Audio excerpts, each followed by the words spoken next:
Ang simula, Genesis. Sa simula ay nilikha ng Diyos ang langit at ang lupa. Dalawang lupa ay walang anyo at walang laman. Ang kadiliman ay nasa ibabaw ng kalaliman at ang Espiritu ng Diyos ay sumasa ibabaw sa tubig. Dito niya unang inilagay ang Espiritu sa ibabaw ng tubig. Sinasabi ko na ang Espiritu ang transmission. Una niyang inilagay ang transmission o espiritu. Galing sa pinakailaliman itinataas niyang mga transmission. Lahat ay gumagalaw dahil may espiritu. Ang una nilang inilagay ay espiritu. Genesis 1:16. Ginawa ng Diyos ang dalawang dakilang ilaw, ang mas malaking liwanag upang mamahala sa araw at ang maliit na liwanag upang mamahala sa gabi. Siya rin ang gumawa ng mga bituin. Genesis 1:17. Inilagay sila ng Diyos sa arko ng langit upang magbigay liwanag sa lupa. Genesis 1:18.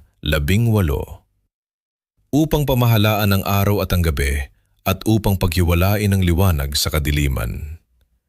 Genesis 1:14. At maging mga tanda ang mga ito bilang tanda ng mga sagradong panahon at mga araw at mga taon. Dito gamitin mo super advance, detective system divine creation laban sa human systems. Isang pangunahing pagkakaiba sa pagitan ng natural na cosmic order at mga sistema ng kultura ng tao. Ang cosmic objects. Ayon sa teksto ng Genesis, nilikha ng Diyos ang mga pisikal na liwanag, araw, buwan, mga bituin, upang umiral sa kalangitan. Ang sistema ng panahon. Ang araw at buwan ay likas na nagdidikta ng liwanag at kadiliman. Gayunpaman, ang pagpapangkat ng mga cycle na ito sa Lunes, Martes o mga partikular na sagradong kapistahan ay nangangailangan ng wika ng tao, matematika, at mga sistema ng kalendaryo. Pinagmamasdan ng mga tao ang mga likas na palatandaan sa kalangitan at lumilika ng mga pangalan, linggo at kalendaryo upang isaayos ang lipunan. Ulitin ko, pinagmamasdan ng mga tao ang mga natural na palatandaan sa kalangitan at lumilika ng mga pangalan, linggo at kalendaryo upang isaayos ang lipunan. At ito ang ginagawa ng mga tao. Hindi na natin basahin na buo. Dahil binabasa na natin ang kaayusan ng mundo, dito mga tanda na lang basahin natin. At nagkahapon at nagkaumaga ang unang araw. Dito, ang mga tao ang gumagawa ng mga tanda. Inuulit ko, ang mga tao ang gumagawa ng mga tanda. Tandaan na sa talata 16, nilikha na ng Panginoon. Ang mga tanda ay ginagawa ng mga tao. Genesis 1. At nagkahapon at nagkaumaga ang unang araw. Ito ang unang bagay na ginagawa nila, ang unang araw. At sa mga bersikulo 6-8, ang ikalawang araw. Ito ang tinatawag nating Martes ngayon. Ang mga bersikulo 9-13 ay ang ikatlong araw na. Ang mga bersikulo 14-19 ay ang ika-4 na araw. Ang 20-23 ay ang ika-5 araw. Ang 24-31 ay ang ika-6 na araw. Sabado ngayon. Genesis 2. Ganito na kumpleto ang langit at ang lupa sa lahat ng kanilang malawak na pagkakaayos. Dito mo dapat gamitin ang iyong napakataas na katalinuhan. Sinasabi sa talata 1 na ang malawak na mga kaayusan ay natapos na. Sa talata 2, at ng ika-7 araw ay tinapos ng Diyos ang kanyang gawang ginawa, at siya'y nagpahinga ng ika-7 araw sa lahat ng kanyang gawa. 3. At pinagpala ng Diyos ang ika-7 araw at ginawang banal, sapagkat siyang araw ay nagpahinga siya mula sa lahat ng kanyang gawang nilikha at ginawa. Wala itong gabi at umaga na nangangahulugang kumakatawan ito sa mga taon. Ulitin ko, wala itong gabi at umaga, ibig sabihin ay kumakatawan ito sa mga taon. Sa loob ng 7,000 taon, ang mundong ito o ang Diyos, gaya ng tawag dito, dahil mula pa sa simula dito sa mundo, sinasabi nito na ito ang tanda na kanilang ginagawa. Sa loob ng 7,000 taon, ang lahat ay magtatapos at magpapahinga. Ano ang ibig sabihin ng pahinga sa iyong pagkakaintindi? Ito ang sinasabi ng mga pastor tungkol sa katapusan ng mundo. Hindi magtatapos ang mundo dahil magpapahinga lang ito. At walang sinasabi rito na data kang magsimba. Kung may makita kang sasambahin, ang ibig mong sabihin ay minsan ka lang magsimba once in a blue moon. At dahil magpapahinga ang mundo, ito ang dapat mong paghandaan.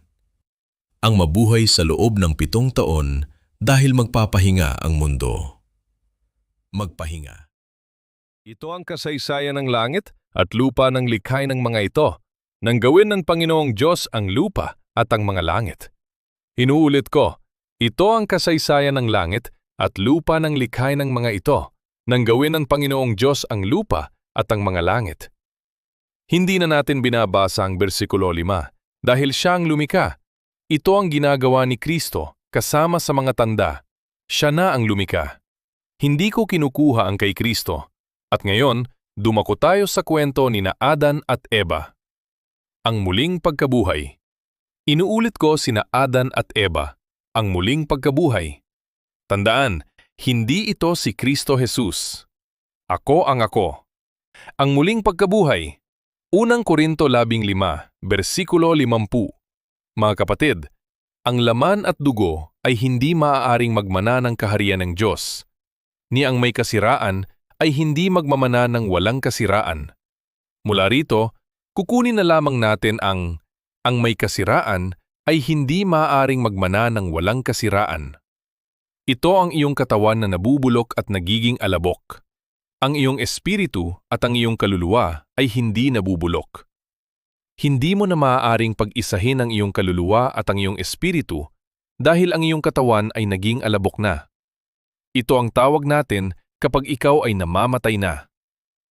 Inuulit ko, ito ang panahon na ikaw ay namamatay. Ang kwento ni na Adan at Eva ay ang muling pagkabuhay mula sa alabok. Inuulit ko, mula sa alabok. Ang muling pagkabuhay na ito ang tinatawag na muling pagsilang. Walang dugo at walang laman, ikaw ay kinuha mula sa alabok. Ang iyong kaluluwa ay hindi nabubulok. Ito ang kinuha, at ito ay ni-recycle. Genesis 2, bersikulo 7. Hinubog ng Diyos ang isang tao mula sa alabok ng lupa at hiningahan ang kanyang mga butas ng ilong ng hininga ng buhay. At ang tao ay naging isang buhay na nilalang. Ito ay tulad ng kapag ang isang doktor ay humihinga sa iyo upang ikaw ay magkaroon ng buhay. Ito ang bagong silang. Ang buhay ay ang iyong kaluluwa. Inuulit ko, ito ay sa ating panahon kung kailan ang isang doktor ay hinihingahan ang bagong silang upang bigyan ng buhay. Ang dahilan kung bakit hinihingahan ka ng doktor ang kaluluwa na nagmula sa alabok o mula sa mga patay, inilagay sa bagong silang upang magkaroon ng buhay, ang kaluluwa siya ang buhay, at ito ay inilalagay sa bagong silang. Ito ay ang pagsilang muli o ang pagkabuhay muli. Kung ikaw ay kay Kristo, hindi ko na kailangang sabihin ito dahil alam mo na ito. Ang paliwanag ni Kristo sa iyo, sino sila na nagpaliwanag sila ang nagkatawang tao? Ang iyong mga pastor, pare at pastora. Dahil ako ay si ako nga. Sino ako? Umaangkop lamang ako sa mga tao. Ito ang pangunahing pinagkakaiba. Hindi ako nagkatawang tao. Ako nakikibagay sa mga tao. Kung ang mga tao ay umiinom, umiinom din ako. Kung ang mga tao ay sasayaw, sumasayaw rin ako. Dahil ako ay nakikibagay lang sa mga tao. At sa anumang ginagawa nila sa mundo. Ginagawa ko rin. Dahil ginagaya ko ang mga tao. Ulitin ko, ginagaya ko ang mga tao. Puntahan natin ang taga-Korinto. Unang Korinto 3.